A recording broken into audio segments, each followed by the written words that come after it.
From the New Arts and Media Studios in Milwaukee, I'm Charles Purcell. This is The Log.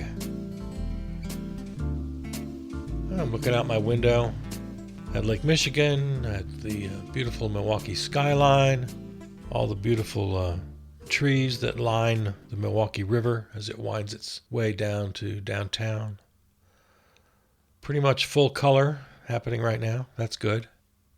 The weather very overcast at the moment as I'm speaking. As you're listening, I don't know, might be different, but at the moment, as I look out my window, the weather matches my mood. A little bit overcast. I was kind of moved by a social media post from a friend of mine who just was venting a little bit, asking for a little support, which is a good thing to do once in a while. I encourage everyone to do that when they feel the need. She was just reaching out to her friends, being honest about feeling bad about the state of the world and the callousness and the cruelty of the regime and how it's really affecting people's lives. People are sick. People are hungry. The regime seems to be going out of its way to be cruel. You know, I often remind you, and I've done it more often lately, we over here on the left, I guess you'd call us, are always months or sometimes years ahead of the game. We are shouting the warnings about how bad it really is, how bad the plans are, how bad it could get. And then weeks, months, years, sometimes decades later, everyone else finally comes around to it. So I'm asking once again, with absolutely no humility, I'm done with that. Please, for the love of God, listen. Listen to us. Listen to our side. Now, having said that, and I guess the reason I brought it up, even I've been surprised at just how cruel and chaotic this regime has become. And so in some effort to try to give some words of solace to my friend, I don't know what to say either. Even those of us who have been shouting the warnings, even we're surprised. I forget who first coined the phrase, "the cruelty is the point." It was the name of a book or an article or something, I forget. But just speaking for myself for the moment, this has even surprised me. The level to which the chaos and the cruelty seem to be intentional. Like, they're so sociopathic. They're so sadomasochistic. I never predicted this. So I don't know how to respond. And then, of course, to try to respond gets into areas that I actively avoid. I never give personal advice, spiritual advice, psychological advice. I don't do that. The closest I come to anything like that is to advise that you stay active in the resistance. I think that is maybe the best solution for keeping your head above water, knowing that you're at least trying to do something about it, that you're on the right side of history and that you're making the fight. You're part of the fight. That's the best I can do. That and something I mention often, just look at the numbers. We outnumber them by a mile, by a big old country mile.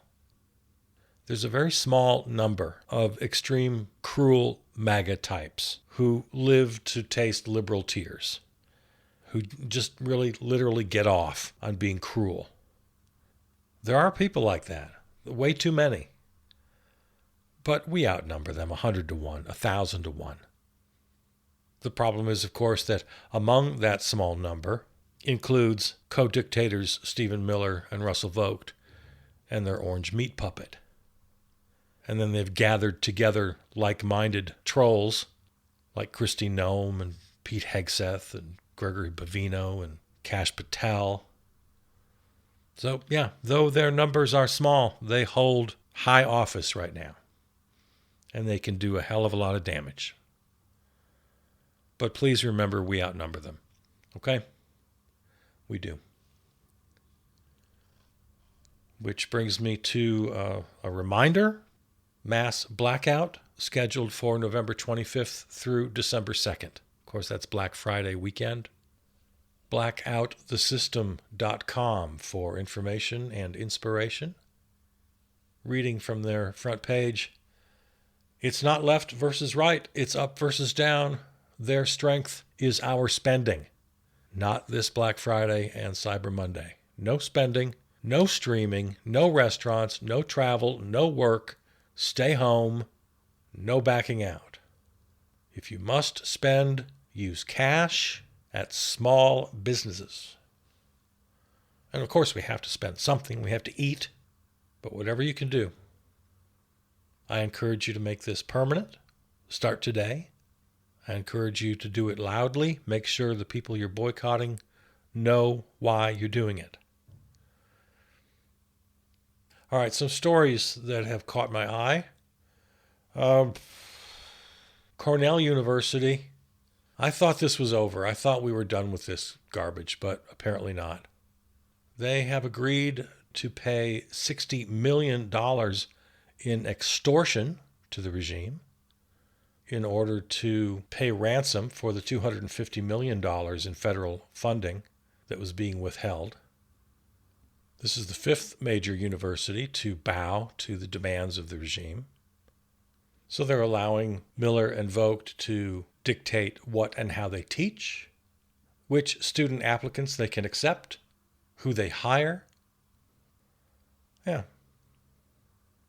Many other universities have been threatened, but they've rejected this sort of extortion, this protection money that the criminal regime is offering. So there again, good news is we outnumber them. Bad news is there's still too many bad actors and too many of those who give in out of fear. So, thumbs down, Cornell. What are you doing? Everybody else, stay strong. Elon Musk is going to be the world's first trillionaire. Looks like Tesla's board is ready to give the okay on his demands. Shareholders approved the $1 trillion compensation plan, which could yield the largest corporate payout in history if Musk meets a series of tough-looking goals. So it's not quite in the bank yet. But the fact that they're even giving him the opportunity, the fact they're even discussing it, when we're fighting over a couple of $1 billion for SNAP benefits that will prevent children from going hungry. $1 trillion. Somebody did the math. It comes out to $114,155,251 per hour. Every hour, 24 hours a day, for a year. $114 million an hour. This is just madness, the system we live under right now. Pure madness. When they're bickering over pennies for basic human rights, housing, food, education, health care.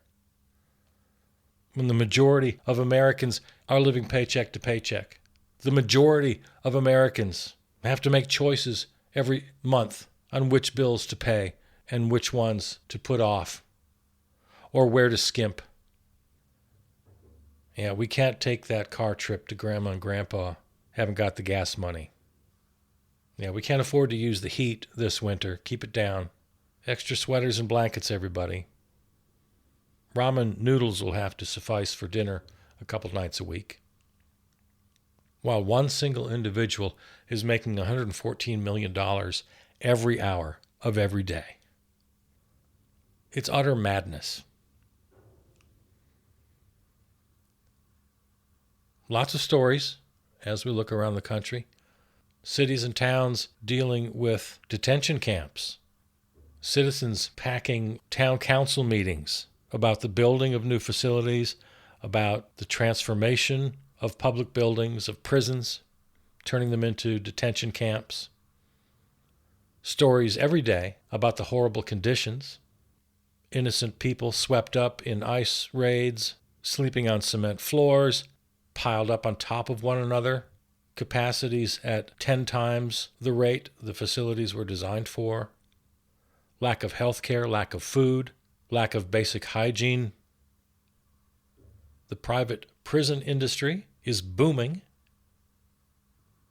And the biggest story at the top of every hour of corporate media is about travel delays. People having their flights canceled. Is that a problem? Sure, I suppose so, but holy cow.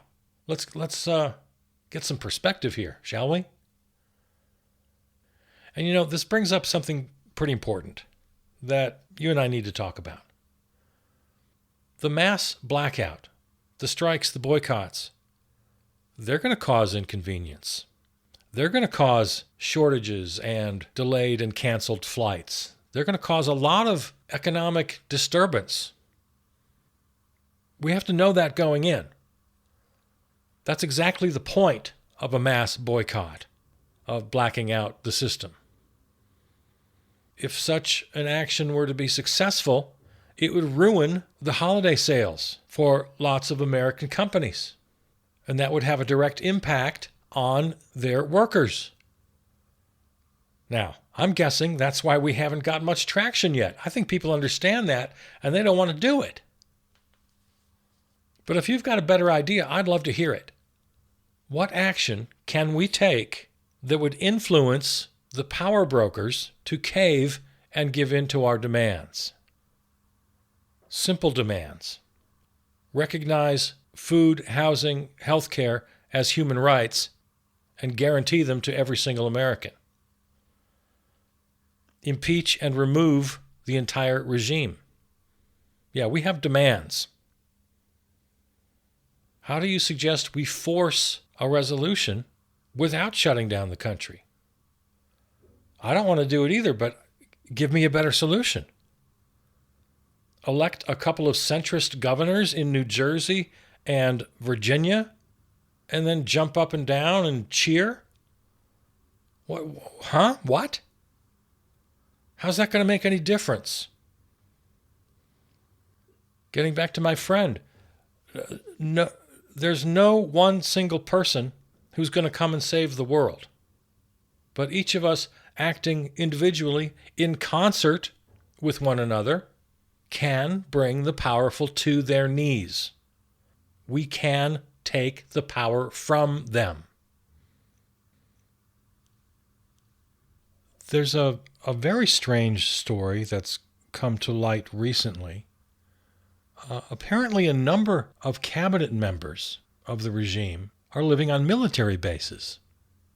The official reason they're giving, they say it's due to security concerns amid increased political violence, domestic harassment, and foreign threats. Okay, I guess that could be. There has been a heightened awareness, the Charlie Kirk thing, the 2 attempts on the orange meat puppet. But Secretary of State Marco Rubio, Secretary of Defense Pete Hegseth, and Secretary of Homeland Security Kristi Noem, among others, are all living on military bases right now.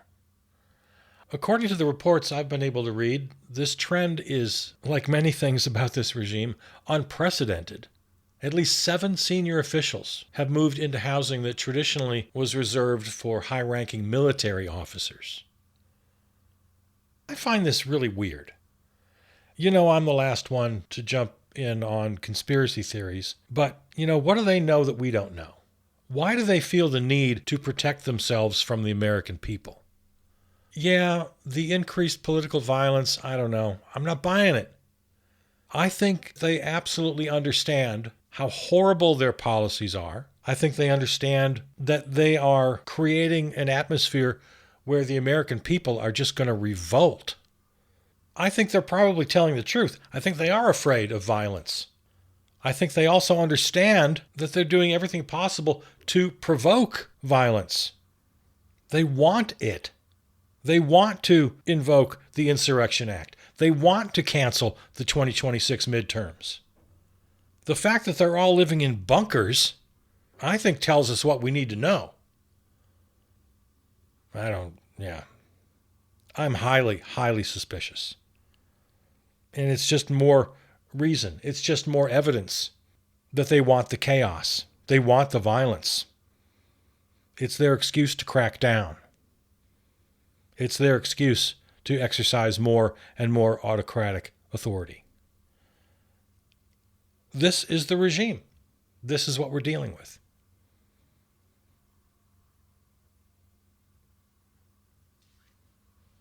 There's one small story here, makes me kind of happy. The Washington National Opera is considering moving out of the Kennedy Center entirely because of the orange regime takeover.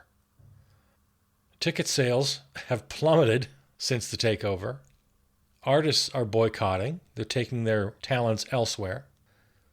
And now the National Opera, which has held residency in the Kennedy Center since 1971 when the center opened, is going to join other artists saying, nope, not until the regime is gone. We'll come back when the regime is gone, not before.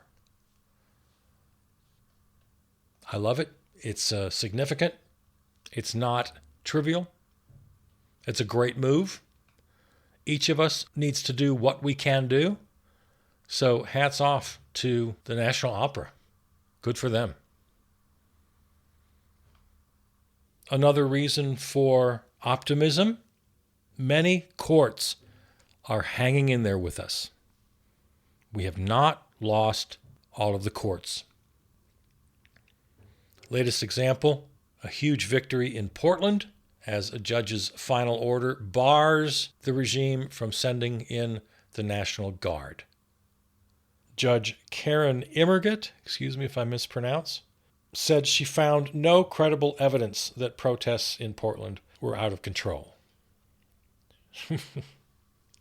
No kidding. Anybody with eyes, anybody with ears, anybody with a phone or a news camera could tell you the truth. But to have that kind of a court victory is important. We have to take the wins where we can get them. We have to allow them to give us some solace, some heart. Of course, it'll be appealed. Everything's appealed. Eventually gets to the Supreme Court, which is highly unreliable these days. But let's not get so deep in despair that we can't appreciate the wins along the way. We got plenty of them. COP30, the International Climate Summit, begins this week. We'll talk more about that in our next couple of episodes, see what happens there.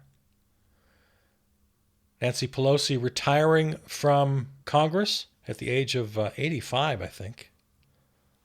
So that's good. If Chuck Schumer had a shred of patriotism in his bones, he'd do the same thing. I'm going to remind you of something you and I have discussed before. I'm hoping you or someone you know is running for Congress. Every Democratic representative and senator needs to be primaried. We need to pull the Democratic Party kicking and screaming into the 21st century. We need to pull them kicking and screaming into the populist alliance, which is forming all around them, whether they want to recognize that or not. And anyone seriously asking for votes must pledge to support new leadership. Schumer out, Hakeem Jeffries out, the corporate Democrats out. So I hope that's happening in your district. If it's not, I encourage you to throw your hat in the ring. These Democrats have to be pushed and pulled. I'm not saying every challenger is going to win. I'm saying every challenge pushes the incumbents. To the extent that electoral politics still has any role to play, and it still has a role, there's no getting around it, it's still part of the puzzle. To the extent that electoral politics still has a reason to exist, we have to force those elected officials, public servants, to do the right thing. And we have the ability to do that. We can force them. another reason for some optimism. We have the power to force them into positions. For example, I absolutely refuse to surrender the idea that the 2026 midterms could put MAGA in the minority in both the House and the Senate, and that within days after the January swearing in, this entire regime can be impeached and removed. I will not give up on that. I'm not going to surrender in advance. Now, as you and I have discussed many times, the regime is doing everything in its power to make the 26 midterms either irrelevant or even just outright canceled. They'll find some excuse, some emergency. I said earlier, I don't understand the cruelty. I didn't predict this level. But here's something I do understand and that I've expressed to you many times. They know they can't win through popularity. They know they can't win a legitimate election. They've long since given up on winning the favor of the voters. They've known for years, certainly before they drafted Project 2025, that they couldn't advance their agenda via the popular vote. They know they're going to be outnumbered. They know they're going to be the minority party. And that's why they have to fix it for minority rule. So we have to resist them on every front. We have to support the ACLU and similar organizations who are taking the legal fight to the various courts. We have to take individual action, boycotts, the strikes. We have to pressure public servants who hold office to do the right thing. To the extent we have any power in our own institutions, whether you're part of a company, a university, any kind of a nonprofit, an arts organization, business organization, whatever you're aligned with, you have to use your full voice to resist, to discourage, to prohibit capitulation, giving in to the demands of the regime, like Cornell University just did this week. We have to be active in our neighborhoods in resisting the ICE raids as they become more and more cruel and more sophisticated. Of course, they got the billions of dollars from the very big, very bad bill. I forget the exact numbers. The Miller-Vogt regime Gestapo is now, I think, the third largest army in the world by funding. The U.S. military is number one. Chinese military is number two. The Miller-Vogt Gestapo is number three in the world. Heavily funded militaries. And it's not only masked thugs on the street in unmarked vehicles, it's an entire wide infrastructure of high-tech surveillance. They're contracting with the tech bros for AI-driven software. They're infiltrating social media, facial recognition. So we all have jobs in the fight. Choose the activity to which you are best suited and give it as much time as you can. It will benefit the resistance, and I believe it will benefit each individual's well-being, their emotional and psychological well-being, knowing that they're doing everything they can in the fight. That's what I believe.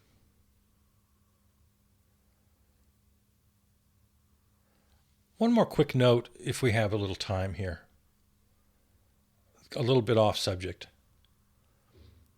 I want to encourage you to ignore much of the media that's being tossed into your feed.